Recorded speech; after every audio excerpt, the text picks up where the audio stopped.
He wasn't your average nerd, that's for sure. Shit. God damn it, dude. Did you Kubaki all up in this place? At least it went over the floor, not everything else.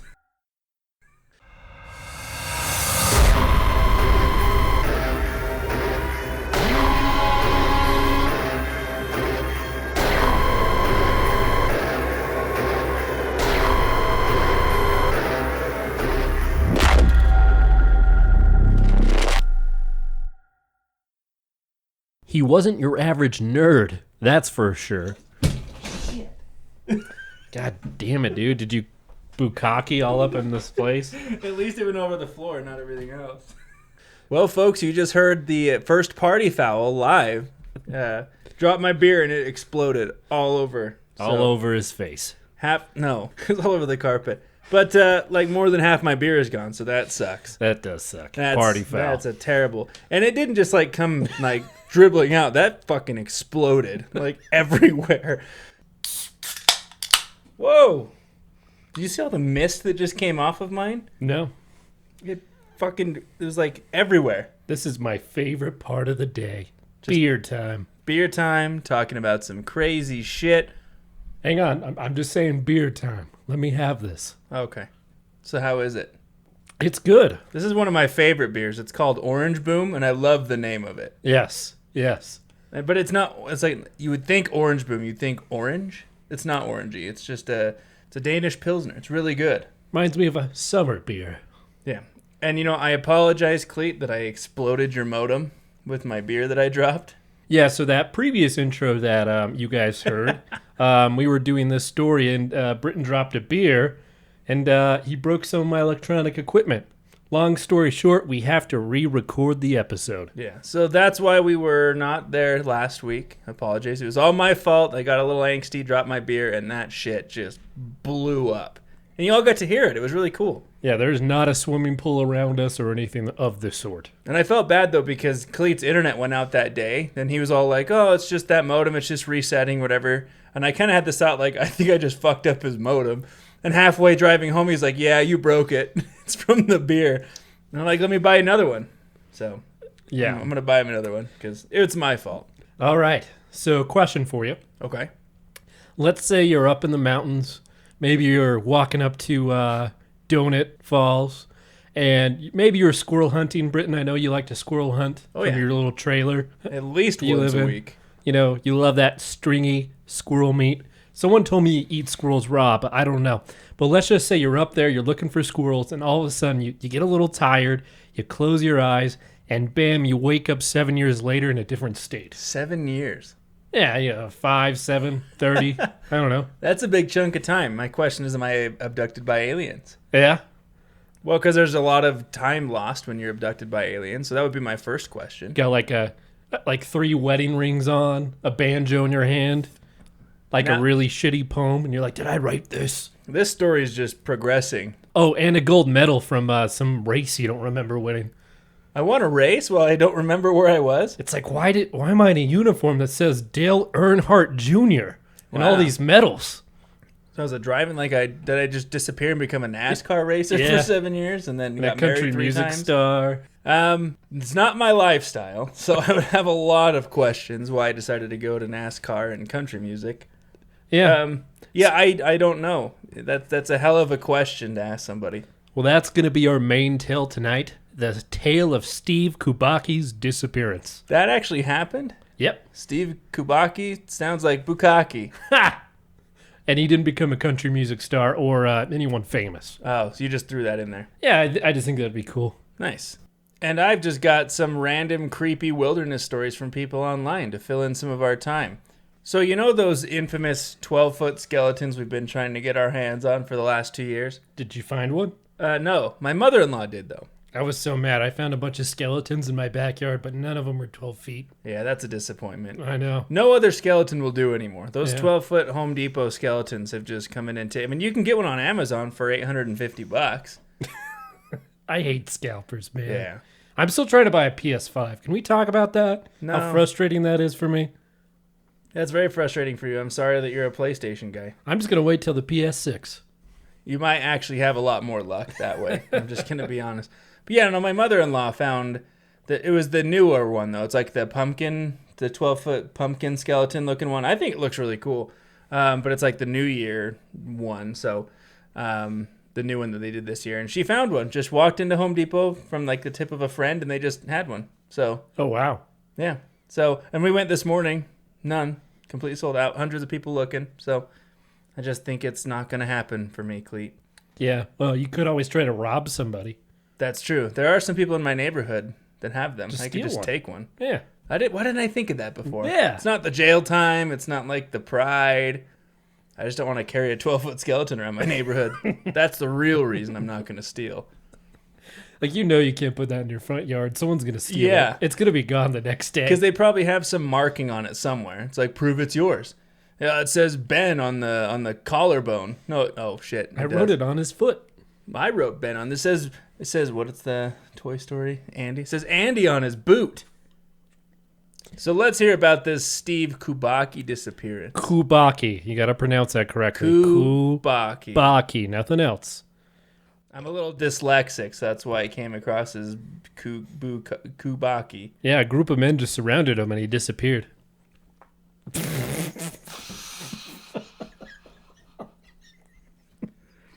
Just a big white cloud and he was gone. Hang on. Oh my God. Thought we were leaving this one behind. All right. Found us. In February of 1978, 23-year-old Steven Kubacki was enrolled in a small Christian university called Hope College. I feel like you would go to a Christian university, Britton. Not lately. I think that fits you. That suits you, yeah. Thanks, man.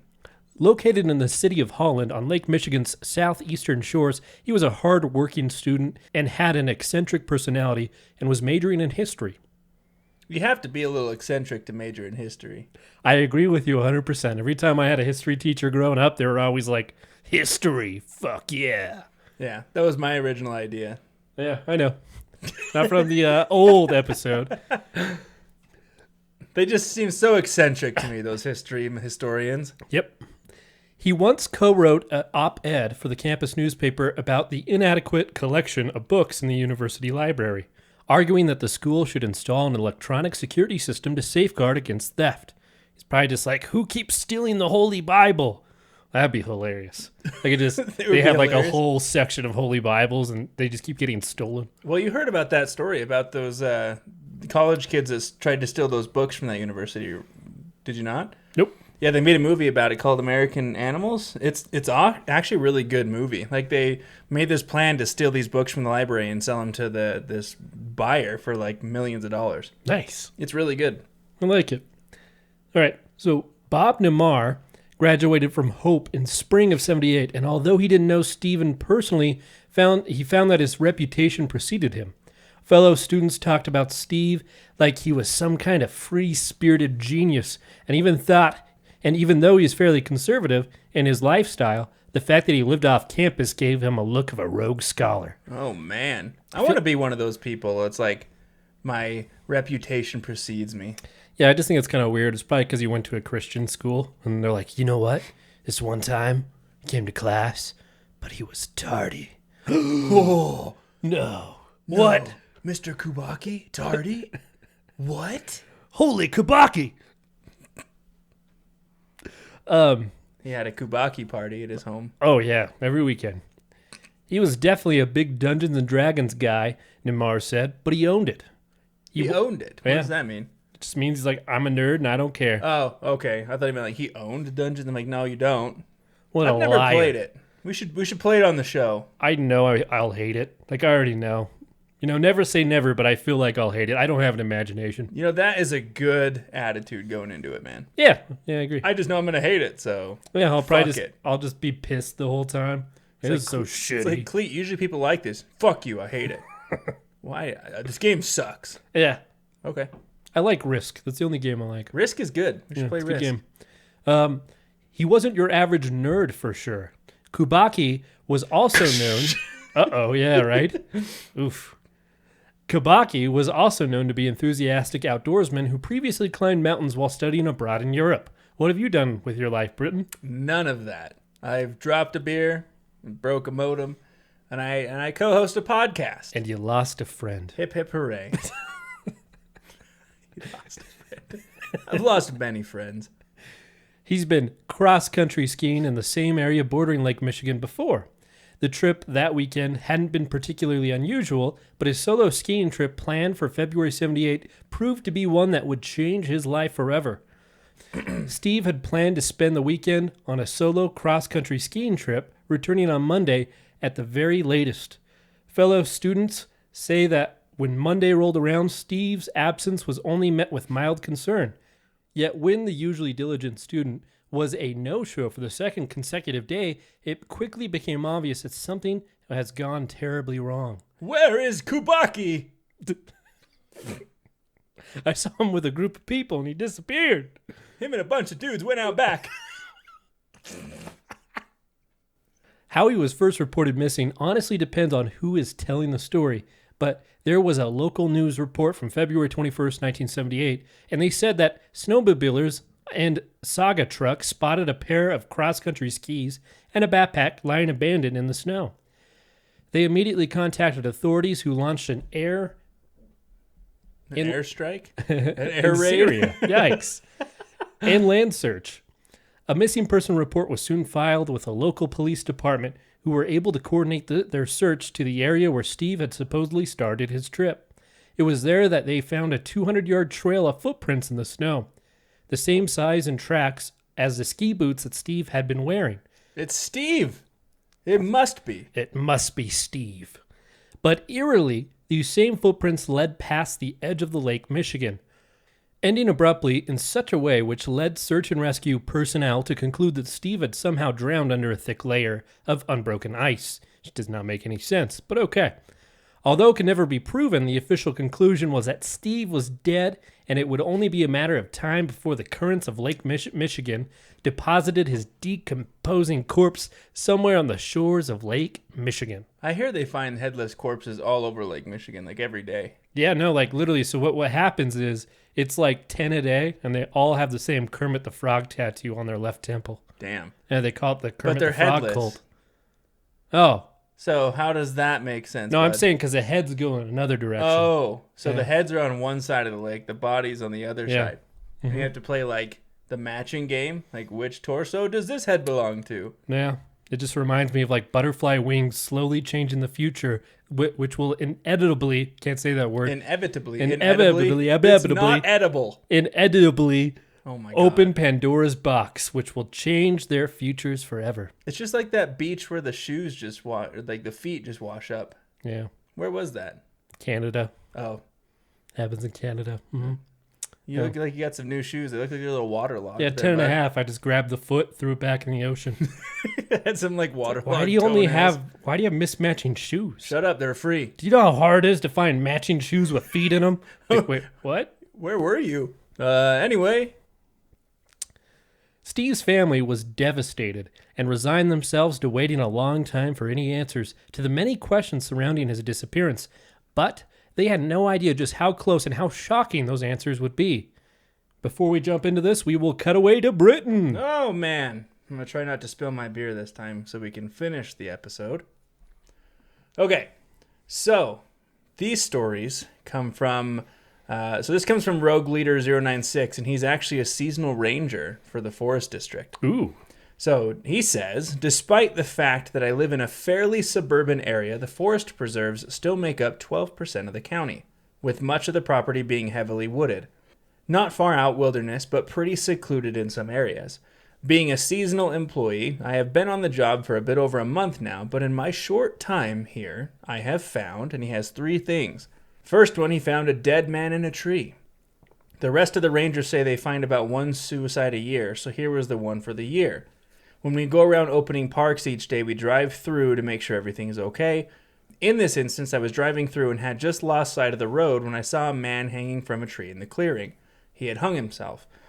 I called the cops in the corner. Friggin' corner took about an hour to show up, and he was the only one with a ladder long enough to cut the guy down. So I stared at a dead guy in a tree for an hour. That would be hard to do. It would be hard to make small talk. Yeah, think about it though. Like your job You open the park and you have to drive through and you see that. That ruins your day. Yeah. Like that's hard. The second thing this guy witnessed was a crazed, drugged up, naked man running around a parking lot. Took me and 3 other rangers to catch the damn guy. When we finally caught him, found out he had multiple cuts across his body from running through brush and a rock lodged firmly up his ass. Catch me if you can. Oh, I don't know if I want to tackle this guy. I'm all slippery. He just like rolled around in olive oil, stuck a rock in his rectum, and then just like crawled through some brush. This game rocks. You rock, paper, asshole. You can't pay me enough money to go tackle a naked guy. I'd quit. Yeah, like that was my last day. It's like working at Wendy's and they're like, clean that really gross toilet. Like, no, dude, I'm out. So, seriously, I used to work at Quiznos back when Quiznos was a thing. Dude, those oven commercials were weird. Yeah, the Quiznos subs! No, it's like the oven was like, oh, baby, here comes the sub. Oh, I'm thinking like the little like fur ball rat looking things. Like, It was Quiznos subs! It was quasi-sexual oven commercials. Yeah. But anyway, like I was saying, part of my job was to clean the restrooms. And like, I mean no offense, ladies, but your restroom was way dirtier than the men's ever was. Like, it was bad. Like, I almost quit one day. Like, I walked in, look, I get it. I understand. It happens. But I walked in and it's like someone bled everywhere. Like, it was just all over the floor and the toilet. I'm The just ceiling? like, no, not on the ceiling. It just didn't like explode. It's just all over. I'm like, had to get the mop and everything. But anyway, back to our I thought story. I was in a Bruce Banner film. I miss Bruce Banner. Yeah. He's no longer Ash, dude. I wish he did a cameo in the new Evil Dead. It's the haven't- only thing that missed it. I know. It was so They good. have a new video game coming out, Evil Dead. Yeah. It's like multiplayer stuff. Anyway, so the third thing this guy found was headless deer. Is that funny? Yeah. Who stole their head? They're in Lake Michigan with the other heads. Kermit the Frog tattooed. Normally, when a pack of coyotes take down a deer, yes, we have a bunch of coyotes around here, they leave bite marks all over the body along with torn flesh everywhere. But the head was cleanly sliced off and placed directly next to the body. Meaning this is something created by human intervention. We still haven't figured that one out yet. And I've only been here for 5 weeks. It gets boring in small towns. So you just go around chopping deer's heads off and putting them next to the bodies? I didn't say I did it. I'm just saying people get bored. They do weird stuff. Yeah, sure. I want to be around doing you and you get bored. So this one comes from the flannel guy. It's almost fall season, Cleet. Time to bust out them flannels. I'm doing some subcontracting work making borders for the state of Massachusetts, meaning I walk around all day blazing and painting trees. I was working today in a wildlife management area, which was one road going through it, and as I crossed it, I encountered a hiker. Now, this guy seemed pretty normal, but from his perspective, a 6-foot-tall, 180-pound man just came crashing out of the woods wearing no shirt, covered in paint, holding an axe. That's going to be kind of freaky. He commented that my axe was a serious piece of equipment. And without thinking, I responded, yeah, gotta watch out or it can cut you real easy. He looked completely terrified, muttered a goodbye, and took a brisk walk while checking back over his shoulder every few seconds. It's really easy to throw, too. Yeah, man, if you're not careful, I can carve you up into bitty pieces and scatter you all over them with their woods. They used to call me the Axeman of Louisiana. Oh, shit. This comes from Senior Puffy Pants. You can't make these names up. I work in the outdoor field and lead trips regularly. I once led a trip to the top of Mount Sterling in North Carolina. It's a tough climb to get to the top and about 6 miles from the nearest road. I was leading a group of 8 middle school kids and had one co-instructor. We were camping out on top of the mountain and it was a beautiful night with a full moon. The kids and the other co-instructor went to bed in their tents. I chose to spend the night in a hammock that night. I was really into a book I was reading, so I stayed up and read until about 10:30 p.m. The book was on how to Kubaki. Those are good books. You would know. Yeah, big fan of those. I turned my headlamp off to settle in for the night. Everything around me was rather bright from the moon, and from the position I was in, I could see down the trail we had hiked to get to the top. I laid there enjoying the scenery and noticed something moving on the trail. Now, bears are common in the area, so I perked up. As I got closer, I could tell it was a person. We were in the middle of nowhere, and there was someone hiking up the trail with no headlamp or any gear. Tell me he was in a Gumby costume. I wish. It's Jason Voorhees. I was just frozen, watching this person move closer to our camp. They arrived at the top of the mountain where we were and just stopped. I watched as what appeared to be a man surveying our camp. I really could only see the outline of him. He stood there for what seemed like 30 minutes, but may have been 10. He then turned, sat down under a tree, still facing our camp. He was sitting up in a way that I knew he wasn't trying to sleep, just staring at our camp. I had no idea what to do and decided to wait it out. I waited, just staring at the man while he stared at my camp. This went on until about 3:30 a.m. Like, dude, like, go away. I'm going to say something. If it's like 3 in the morning, I'm like, get the fuck out of here. I just clear my throat aggressively. Yeah. Just do what we did camping. Just scream. The atomic laugh. Then he stood up. Jesus, Buddha. You biting my book? The hell? Hey. Shut up. Then he stood up, took a moment to survey my camp a few minutes longer, went back down the trail upon he came. I, to this day, have no idea what that was all about, but it freaked me out, and I was paranoid that we were being followed for the rest of the trip. All right, this one's funny. So this one comes from Tinge of the Ginge. Nice. I'm a field biologist, and my job takes me to some fairly remote places. I have 2 favorite stories. The first was the time I was surveying a remote restoration site near an old trail, and I heard someone walking up a nearby path. All the hair on my back of my neck stood on end, so I grabbed all my stuff and started casually walking down the trail like I belonged there. I turned the corner, and there was a shirtless guy swinging a crowbar around in circles, and when he saw me, he started yelling, "I've got a crowbar! I've got a crowbar!" I love this guy. I think I nodded at him, squeaked something like, "Nice crowbar," and then ran the mile or so back to my truck. Nice crowbar. Nice crowbar. And that's the reason why I carry mace and a big knife now. He only told us one story, so he alluded to 2, and that's it. Like, I have a gun, bitch. I've got a crowbar. I've got a machine gun. A machine gun. All right, let's go back to Kubaki. Back to Steve Kubaki. Kubaki. Bukaki. Kubaki had no idea he had been missing when he opened his eyes one Saturday night and found himself lying on a patch of grass in a place he wasn't familiar with. As he came to his senses, he realized he didn't recognize the clothes he was wearing nor the backpack he was in possession of. Neither of his original backpack nor his keys were anywhere to be seen, and somehow he didn't remember where or how he had lost them. Feeling extremely disoriented, Steve got up, approached a passing stranger, and asked him where they were. "Pittsfield," the stranger replied, in confusion. "Pittsfield?" Stephen replied, initially believing himself to be an Ann Arbor suburb of the same town name. "How did I get all the way out to Ann Arbor?" "Ann Arbor?" The stranger sounded even more confused now. "Buddy, this isn't Michigan. This is Pittsfield, Massachusetts. See? Yeah, it's a long way from home." "You're in the wrong state." All right. The stranger proceeds to point to a nearby parked car that has a Massachusetts license plate. Steve was dumbfounded.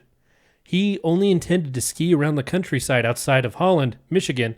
Instead, not only had he somehow end up more than 700 miles east of his proposed route, but he had absolutely no recollection of how he had gotten there. The situation was horrifying, one in its own, but when David passed a nearby newsstand and set his eyes on the newspaper, he almost passed out in shock.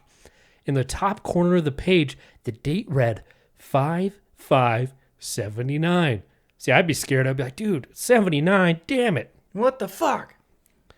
But that wasn't possible because that would mean that Stephen had just spent the past 15 months in some kind of walking coma or fugue state.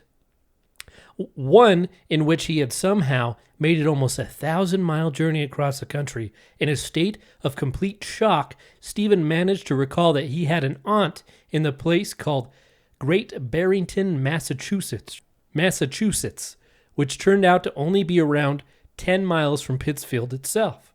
Since he had no money, he managed to hitchhike out to his aunt's place, who says she received the shock of her life when she saw him at the door. "It was like seeing a ghost," she later said. Steve's emotional reunion with his family, who'd long thought him dead, became a national media sensation. That's just so weird to be believed to have been gone for that long and then you just suddenly appear. Yeah. Like, I'm trying to imagine someone in my life disappearing for that long because you obviously assume they're dead. Like, there's no other thing you can assume. And then they just show up. You're like, why? Where have you been? Did you hear about the guy who said he fell asleep and sleepwalked to his in-laws' house and murdered them? Wait, his really? Mother and father-in-law. Yeah. God damn. Yeah. You just wake up and there's blood all over your hands. You're like, who's gonna believe this? Specifically your in-laws. Like, that's hard to prove. Yeah. It's like, yeah, I just fell asleep and I had this really strange dream that I was just kicking the shit out of my father-in-law. I was stabbing a wall, punching it, and the wall kept screaming, but I kept punching it, and I woke up and they were dead. Wow. That's a hell of a dream. Well, I got sad. Back to the story. At a hastily called press conference, Steve told a gathering of reporters that when he woke up in Pittsfield, he was wearing a different set of clothes from those he'd set out in the previous year. He also had a new backpack filled with maps and hitchhiking signs that suggested that he had traveled extensively during his year-long unconscious episode. That would be so bizarre. Yeah.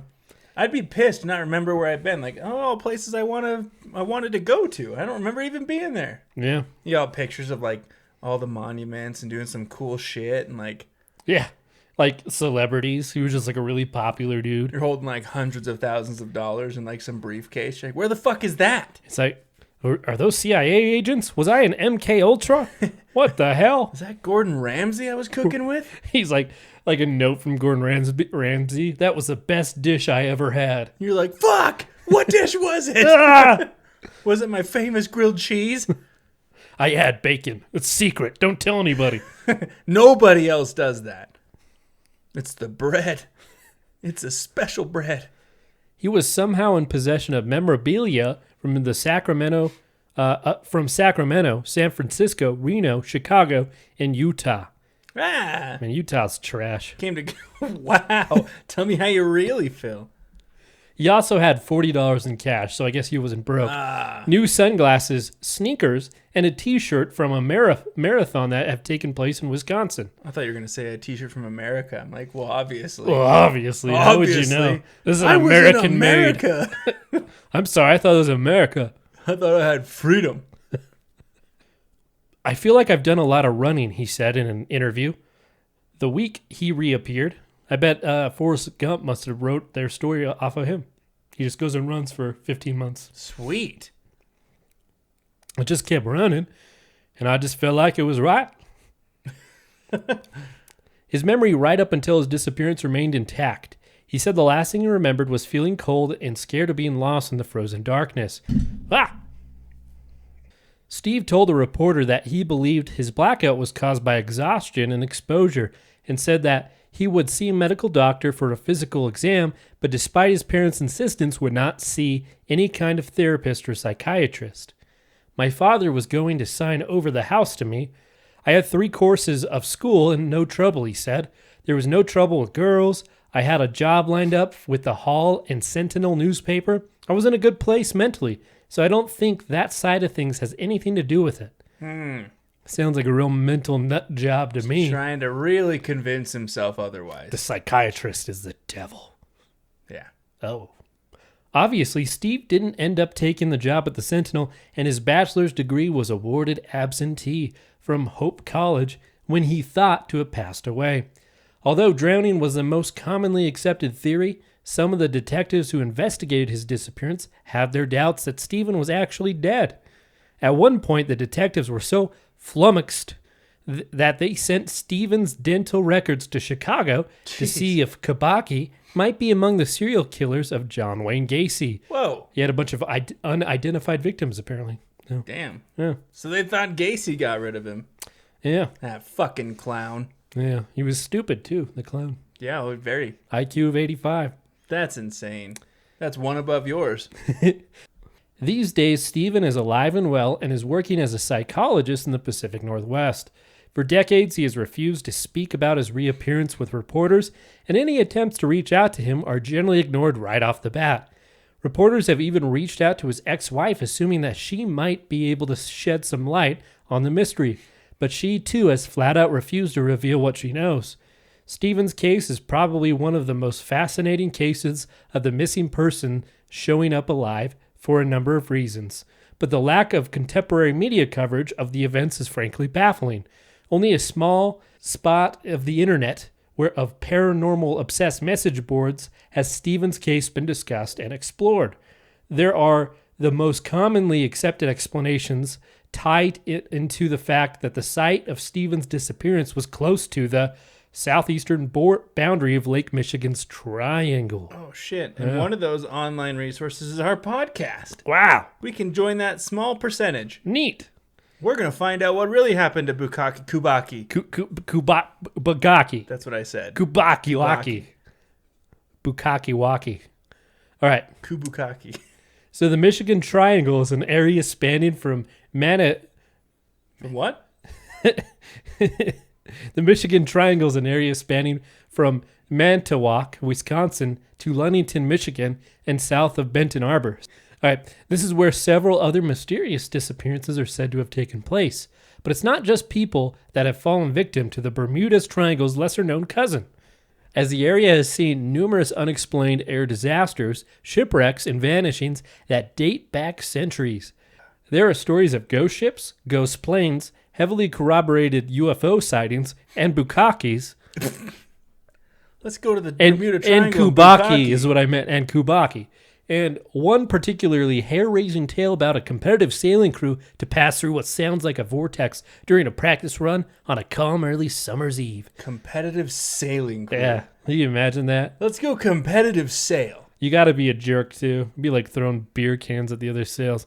How dare you sail close to me, you peasant? So apparently while they were sailing, there was like a dramatic fog, and it started to dissipate, and then the wind started filling the mainsail from opposing directions. Oh. In the distance, they saw 3 wooden ships, which took a life on their own and performed synchronized 360-degree turns with no steering. But as many of these stories sound cheap and kind of silly and written by a crackpot like, Britain, Stephen's disappearance was well documented. I thought you were going to go with Shyamalan. Like, Yeah. you haven't shit on Shyamalan for a minute. It's true. I could see him writing that. But then the ships went right to left. And then the twist was they weren't even on the sea. There was no sea. What a twist. It was all a dream within a sailboat. I hate him. Yeah, right. we all know. And in no way was Stephen's disappearance an elaborate hoax. Just because, it happened. Not saying that he didn't have something weird to do with it. But it took place. Yeah. So we're going to jump into theories in a little bit, but let's take another break and go back to Britain's stories. All right. Speaking of Bukaki, as we have been this whole episode, I found one that's kind of interesting. Comes from Swishy22. Honest to God, that's how it starts. Honest to God, so it must be true. I once encountered a bear orgy. Oh my God. It was very bad. It was very bad. One made eye contact with me and just started thrusting. Oh, God. The thrusting got quicker. It was deep in Rocky Mountain National Park about 15 years ago. I was hiking and I came across 5 or 6 black bears just going to town on each other. No one back at the station ever believed me, and this was before I had a phone that could take pictures or video. Never seen anything like that since. It's like I'm out here on a hike and they're getting action and I can't even get a text back. Thanks, nature. I've been swiping right on Tinder for so many months, and these bears are just going to Pound Town. Wow. This is just right. Just right. A comment from Wang Dong. In the woods where nobody sees, they'll suck and fuck as long as they please. God damn. It was just 10 male bears and 1 female bear. Oh, no. In a circle. No. That's ridiculous, man. Okay. This comes from Smokey the Marshmallow. Okay. The scariest experience I had as a backcountry park ranger in Washington State was being stalked by a cougar for a day and a half.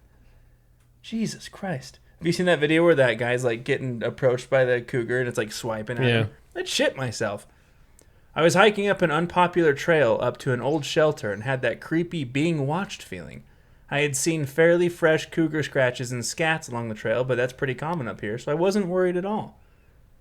That night, I camped at the shelter, which only had 3 walls and a roof. Well, no 4th wall, huh? Is it like a pyramid? Yeah, you've seen those little cabins with the open fourth wall. Yep.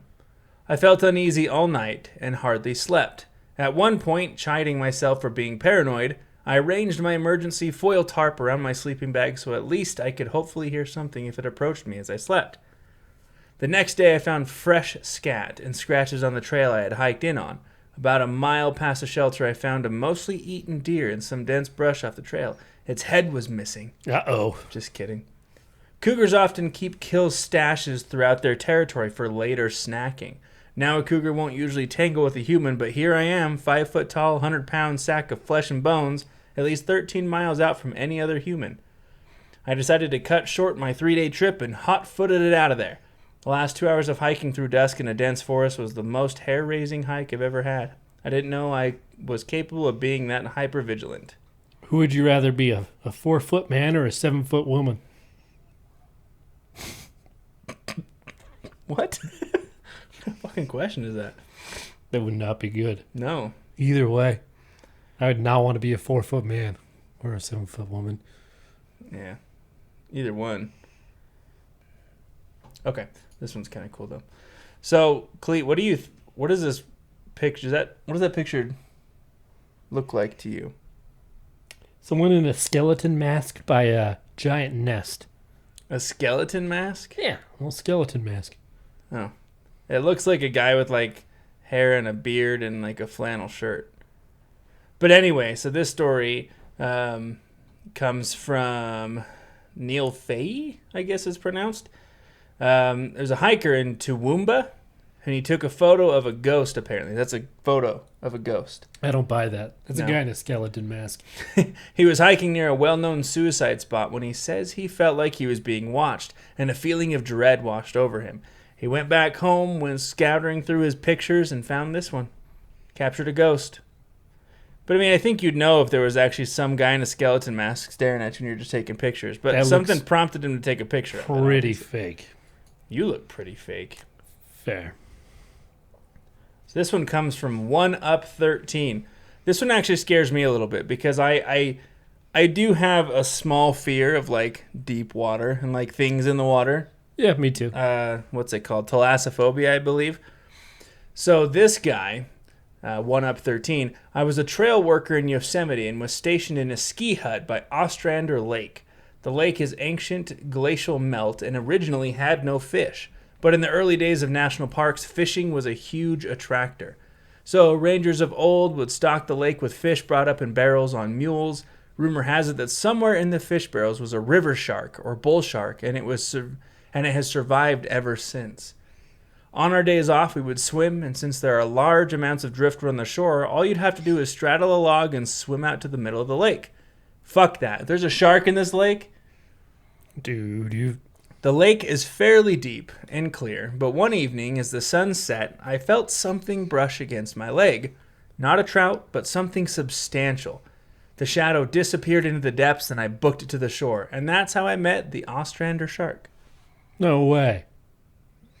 I don't know, dude. Like, it just reminds me because we went to Lake Powell with my grandparents, and well, my whole family really, but my grandparents had their boat, and we had jumped off. It was me, my brother, and my grandma, and we were just swimming. And my grandma did this thing where she would just be swimming behind us and she'd kick her foot in the lake and it would shoot a huge jet of water. And she's like, "Run! Swim! There's a big fish! There's a big fish!" And so she'd sit there and kick the water and scare the shit out of me. Oh my God. I think it's her fault that I have thalassophobia. Yeah, it's going to eat you, Britton. It's going to eat you. It's going to hurt real bad. It's going to drag you down to the depths, make you its bitch. You'll either drown or die from blood loss. Oh my God. Grandma, no!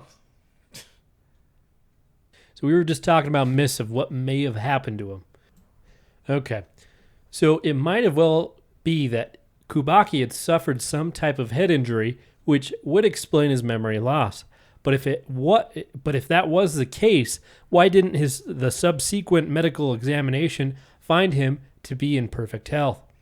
After a few years of the event, Steven Kubacki told the media that he was attempting to retrace the steps that he took on the day of his solo skiing trip, hoping that it might give him enough clues to piece together where he had been and what he had been doing during the gap in his memory. But what if he finds the same place and loses 5 more years? Yeah, right? He's like, I'm just going to retrace my steps, and he ends up in, like, fucking Italy or something. Like, why does this keep happening? Every time he like wakes up, he has a beard and he's like, fuck. But like the thing is it sounds like he's like way more badass when he's gone. Like when he loses time, he's like, I run marathons. You had a picture with the president and the Pope? They were high-fiving trifecta with you? You had a bukkake. Just kidding. What's you surrounded by those guys? I don't know. If you were hiking solo or doing some solo trip and you lost time, I'd be worried about going back to that same spot, especially if it's rumored to be around this triangle place where time just loses itself. It's like, why'd you get this letter that says thanks from Rick and the guys? It's like, I'm really pissed off my life. I'm going to go disappear for another few years. Bye. It's like, stop going hiking by yourself, bud. So even after this dark pilgrimage to the place that he had disappeared, Steven didn't seem to find any answer, and if he did, he definitely didn't talk to any journalists about it. Yet the question remains, has Steven remained quiet about his disappearance because it's still a mystery to him, or has he since remembered something so terrible that he can't possibly bring himself to talk about it? Little else would explain such a rigid wall of silence from his friends and relatives, but at the end of the day, it seems the enigma of Steve Kubaki's bizarre disappearance will forever remain an unsolved mystery. I mean, what's your personal take on what happened? I think he faked the whole thing. You think he just up and vanished for his own reasons, then he came back and... People said that he was, eccentric? He's like, I'm just going to disappear. I mean, those kids, remember those parents that said their kid was in a balloon? What? Like, all the emergency services were trying to follow this giant balloon. And it ends up the kids were just in the garage and they wanted media attention. And the state of California sued him like $300,000. I don't know this story. That sounds insane. How do you not know that? It was all over the news. In California, maybe? No, it was like national, dude. When CNN. was this? It was probably like 5 or 8 years ago. Oh, I didn't watch the news 8 years ago. Fair enough. All right. So, I did look at some message forums and have people try to see what they were saying in regards to what they think. So I've written down what I found. So someone wrote, I've always wondered if he disappeared himself to get away from home life and ended up in some cult, that he was completely embarrassed after the fact and made up the story of not remembering anything to avoid the trouble of having to answer where he had gone to. I think it's pretty apparent what cult he joined because we've been talking all episode, but I think we'll just go into the next theory. No, I'd like to imagine him like he was the last guy with the Kool-Aid, and he's like, you know what? No. You know what? I don't know. I'm just going to go back home. So, man, that's a pretty dark theory. He's like, I can't do it. He's like, can't do it. Everyone's just like, doing the dance on the floor. But, whoa. The break dance of death. So, you know what? I'm going to go back home. I don't know if this is right. I don't know. Drops the Kool-Aid, gets a cab back home. I don't know if I want to do this. That looks really painful. I feel bad for you. Something that gives us a little bit more credence is he supposedly got a ride by a woman that recognized him from a newspaper, and she said that he had told her that he had been in the Bay Area, San Francisco, and at that time at the time that he would have been there, Jim Jones was becoming incredibly popular in that area and working on taking his people to South America. So he disappeared at a time when you have Jim Jones and Gacy, yeah. It's a weird time. A lot of speculation going on. Like, what serial killer or crazy maniac were you with? Right. I bet he's like, whoa, I dodged a bullet there. I hung out with both of them at the same time. Oh, my God. Lots of dudes. We had a clown there and Jim Jones. And you ever seen clown semen? Just kidding. Another person wrote, this case made me think of other missing 411 cases, especially hunters who disappear as if they were zapped into another dimension. Weird stuff like this happens here in the Pacific Northwest. Hunters, hikers, zap, and they're gone. No shredded clothing is ever found, and there's no sign of animal predation. No bones or remains found, even months later. Family and or friends stated, he was right here a minute ago. She walked ahead and turned around the corner and disappeared. And that's the thing with 411, especially missing children. It happens so fast. I took my eyes off them for 2 seconds, looked back, they were gone. So all it takes is 2 seconds. And this person goes, I don't know, maybe Steven had some supernatural occurrence, but it reads more like he took a voluntary vacation from his own reality. So even this person thinks this guy faked it. He took a voluntary vacation from his own reality. But I don't know, jumping back to that whole, 411 thing where kids go vanishing. Our times have just made me so paranoid. If I'm like at the store with my son, I don't let him out of my sight even for a second. And now that we're having a second one, I don't even think I've told everybody we're having a second one on the show. Yeah. It's pretty soon. 30 weeks pregnant with our second boy. I'm going to buy you a leash for a little present. A kid on a leash? Yeah. One of those kid leashes. See him all the time at like amusement parks. It's like, get over. Just yank them back if they... Yeah, I don't know if I'd ever put my kids on a leash. You can't do that. It's hilarious. But it is hilarious, but I won't be that person. Like... Look, I get it sometimes. I get it sometimes because I just go in all 100 different directions. I'm going to run down the stairs. However, I'm above putting my child on a leash. I'm just saying, it's not going to happen. But anyway, I apologize, people. Yeah, we're having another baby on the way. So, fun fact about my life. Fun fact. Got a kid under 2 and another one on the way. We'll have 2 under 2 here in a second. 2 under 2. 2 under 2. Now on Fox. That could be a reality show. 2 under 2. 100 under 100. Oh my God. Well, guys, this was an extension of our 411 series. If you liked what you heard, please like, share, and subscribe. And as always, thank you for entering the abyss. Until next time. Kubaki.